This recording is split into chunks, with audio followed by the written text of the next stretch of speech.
Hi my lovely Frosty Fam, it's me, Karen Frost, here at Nail Decadence.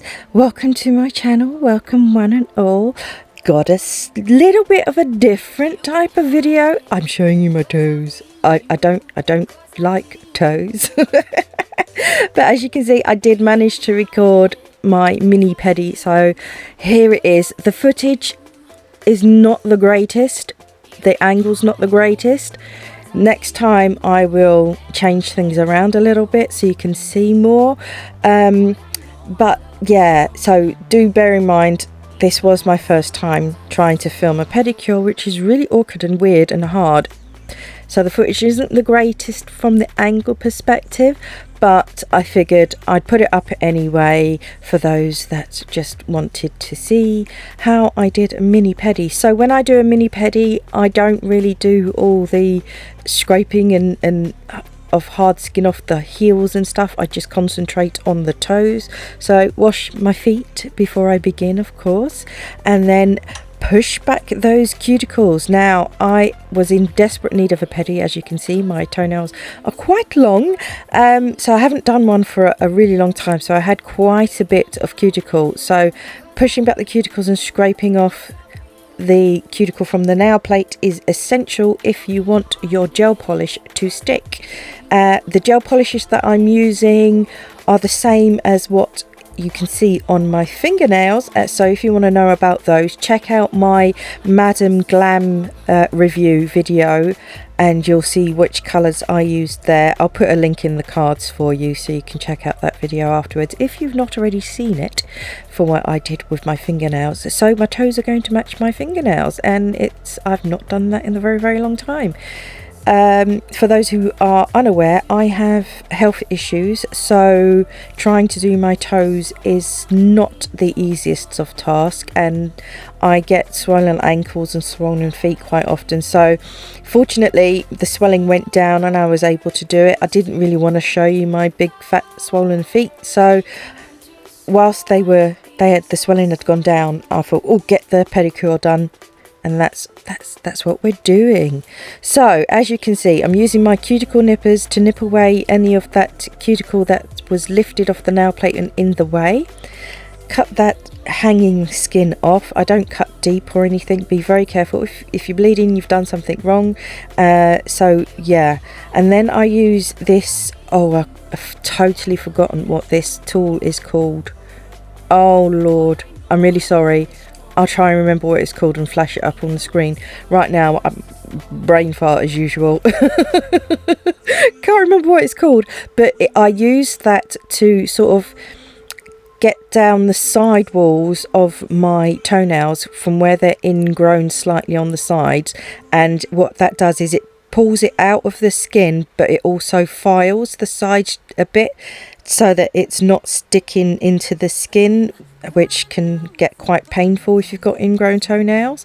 They're not too bad, mine, but yeah, if you've got ingrown toenails, that tool really does help you sort that issue out. And then I will clip, and as you can see, I'm bleeding, and that's where I said you've done something wrong. I totally stabbed myself with that sidewall tool, and yeah, made myself bleed. So I'm just sorting that out, getting some rubbing alcohol on a lint-free wipe, remove the blood, and then I've left that on my toenail to help it stop bleeding. And then after I've finished cutting the toenails, then I will file them into shape. I'm doing square nails. You can do whatever shape you like. I wanted square at this particular time, so that's what I'm doing. So any hanging skin or anything, yeah, anything I notice I will nip off with the cuticle nippers. I'm using a glass file. I like glass files on natural nails. They work really well on natural nails. It makes the nail really smooth. It kind of seals the edges because of the way glass files file the nail. So yeah, I really love glass files, and they can be completely disinfected, sanitized and cleaned thoroughly. So I do recommend either a glass or a metal file on toes if you're going to reuse a file. If not, then just get some little disposable ones that you can throw away after each use, but I just have a preference for the glass ones on toes, so that's what I'm going to use, as you can see. So I will just file away and square them off, get them nice and even, just like so. Now this is so awkward doing toes. I'm gonna have to work out how to film it at a better angle, because I kind of had the camera in front of me, above me, but I think I need it to the side of me and above me instead of in front of above me, because as you can see the angle isn't great. So yeah, I need to work out how I'm going to film my next mini pedi. Definitely. So I've got a little brush, dust away so I can see what I'm doing, and then I'm going to, oh look, I've seen a bit of skin on the side there, so I'm going to get that off. So then I'm going to use this little buffing block. One side is rougher than the other, and these little mini ones are disposable, so I will throw that away because they can't be properly sanitized and disinfected. So I will throw that away once I've finished this pedicure. But all I'm doing is I'm removing the natural shine from the toenails, that way my polish has something to stick to.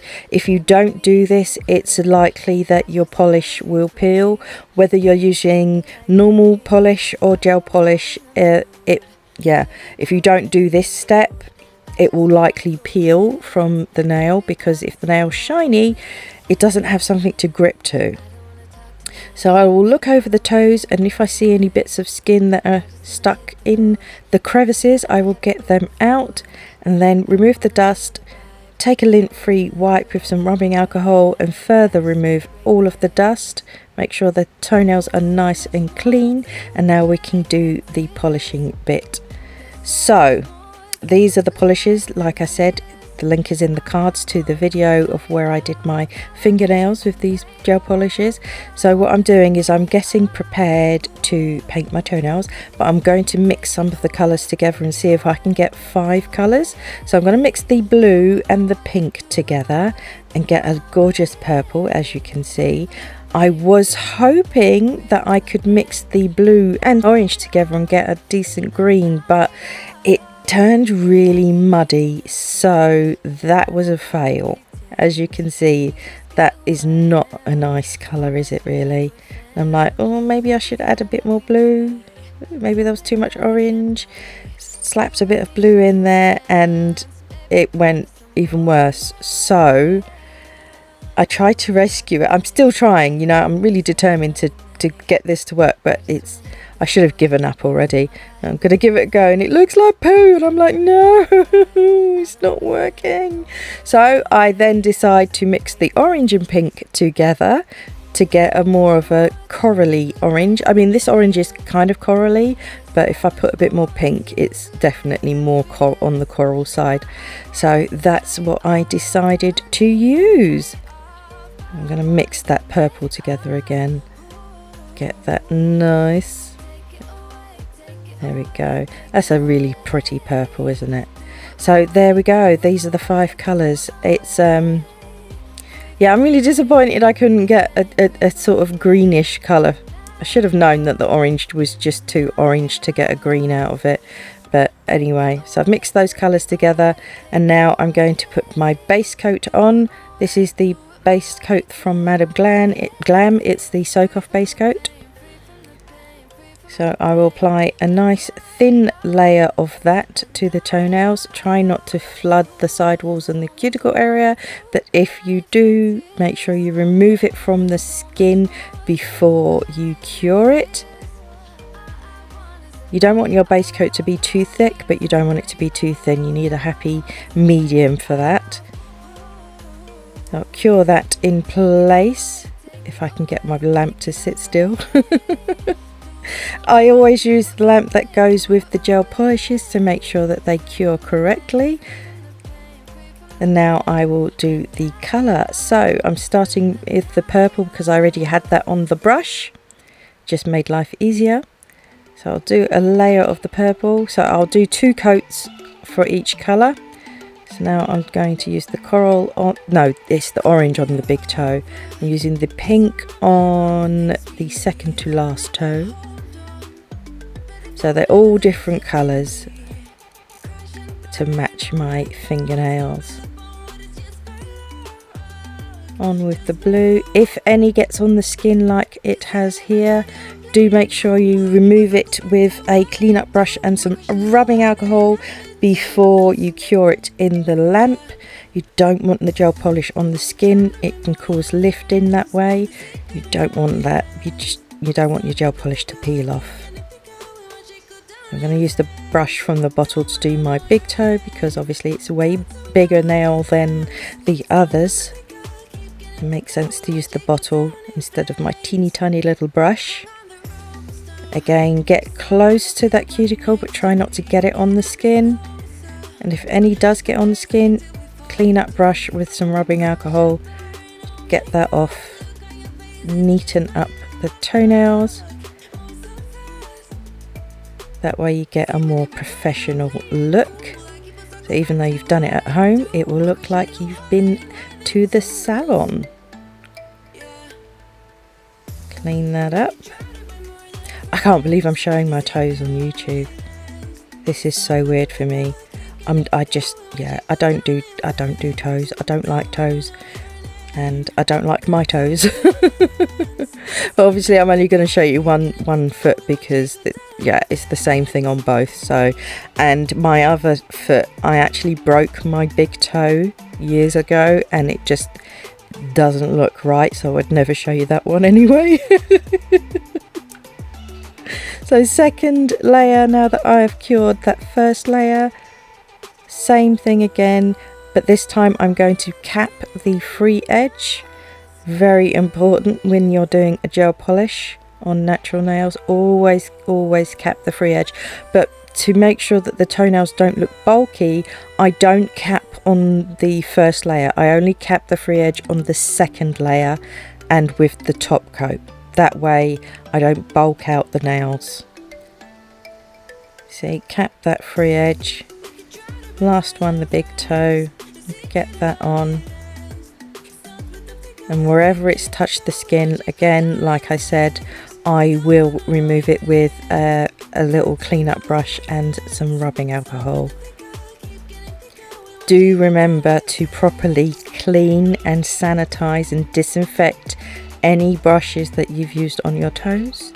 If you intend to use them again and not throw them away, they have to be thoroughly cleaned to prevent cross-contamination. I mean, I don't have any fungus or anything on my toes, but it's still good practice for you to thoroughly clean and disinfect your tools that you use if you're going to reuse them. I'm a stickler for hygiene.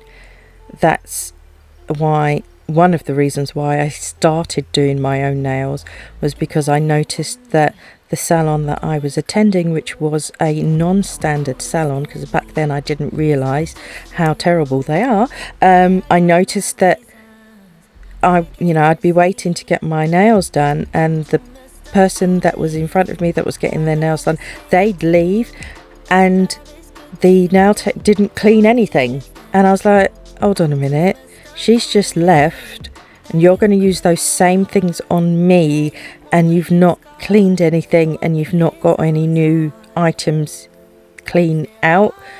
And it really didn't sit well with me. I was like, no, this is disgusting. They're not. This is so unhygienic. What if that woman before me has some funky disease and I end up with it because they haven't cleaned their tools? Ooh, yeah, so I quickly stopped getting my nails done and started doing them myself because that really put me off. It's so gross. You've got to clean your tools, please. Even if you're just doing your nails at home, sanitize and clean your tools thoroughly. So as you can see, I've already added the top coat and I'm cleaning up any that has gotten on the skin, and then I will cure that. There we go, get that lamp on. these lamps are so handy for doing toes because I can use my power pack. Oh, so handy to use these lamps for toes. Remove the tacky layer with some rubbing alcohol and a lint-free wipe. I always like to do it twice. Get a clean wipe and do it the second time with some more rubbing alcohol, and then we're done. I can oil up and cream up and sorted pretty toes, and that's it. That's all I do for a mini pedi. I don't touch my toes with the bottle either. I hold it above the toe and squeeze it out so it drops on. But anywho, that is my mini pedi. I hope that you have enjoyed this video. I'm sorry the angle's been a bit pants, but yeah, that's it. Pedi done. So thank you ever so much for coming to my channel, spending some of your most precious time with me. I appreciate you. Thank you ever so much. If you've not already done so, please subscribe, join the Frosty Fam. We'd love to have you, and if you feel like it, you are most welcome to leave me a comment. Update video coming soon on how my wear test is going. That's all I've got for this time, peeps. You take care now, and I'll speak to you all again very soon. Bye for now. I'm gonna make it.